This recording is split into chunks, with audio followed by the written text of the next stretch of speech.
to another video today, and if you're new to my channel, then welcome. So, what today's video is going to be about is, should you buy the iPhone 5S in 2019 revisited? Because I did this one just recently, a few weeks ago, but I thought it's not fair. I should do another video about it to go over some more deeper specs about it, and just another test, just to see if I did everything right in the last one. And it's also going to be a lot quicker, hopefully, so yeah. First, let's open up a quick game. So we'll open up this game called Stack, which is not that heavy of a game. It only requires a little bit. And, of course, okay, when this game is loading up, okay, actually it's already loaded. That's great. That's fast. Okay, the quick little specs of this thing. This phone right here has an 8 megapixel rear camera with a single flash. Of course, the normal standard power button on top.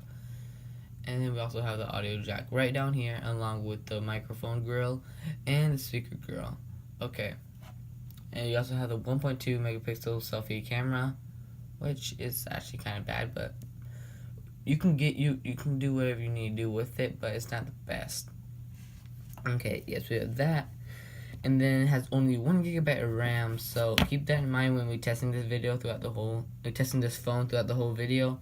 Is because it only has 1 gigabyte of RAM, and it may not be the stablest. So, yeah. So we're just gonna, okay. So we'll open up another game called Paper Wings. Let's just see how this game opens up.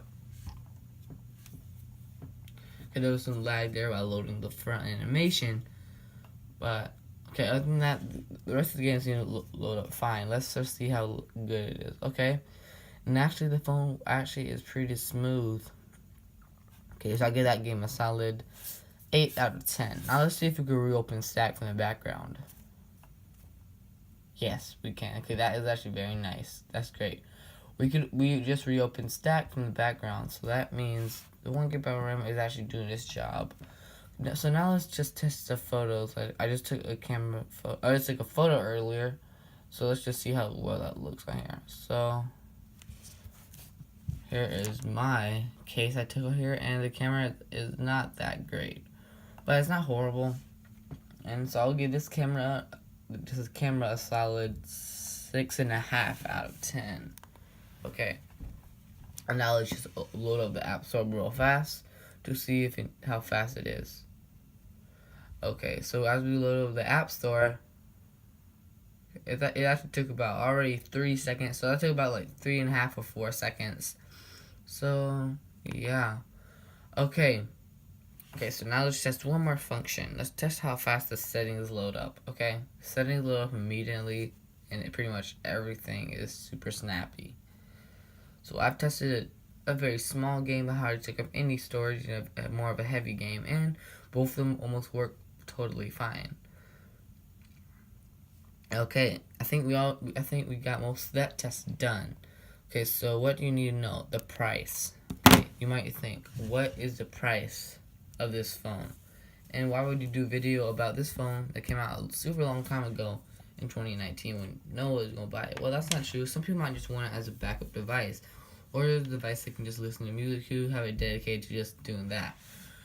I don't know, you could have different reasons for it, but whatever it is, let's go with the price. You can find these phones for extremely cheap on eBay. I found a couple on there for like $30, or even something like so for like $29. These things go for extremely cheap on eBay, and this is the 32 gigabyte model too. So you can find them on eBay for really cheap. Okay, and another thing, the firmware device is iOS 10.3, so the highest one you can get, and it's not it doesn't make the performance laggy at all. So I personally think this is a very great phone for the price. Very great, and I would most likely, if you want to get as just a backup device or just to do one certain task, then I would actually recommend you to get this. The solid performance of the device, I rate this a solid 8.5 out of 10. I didn't experience much lag at all when I was testing the device. I actually experienced quite joy when testing it. And yeah, so I personally think this is a great phone. And if you're wondering how I got the little darker space gray band right here for the SIM tray, I just simply switched them out with the phone that had a space gray one. Well, thank you for watching my video today, and if you like my video, then please click the like button right down in the description down below, and also subscribe. I'll see you in the next video. Goodbye.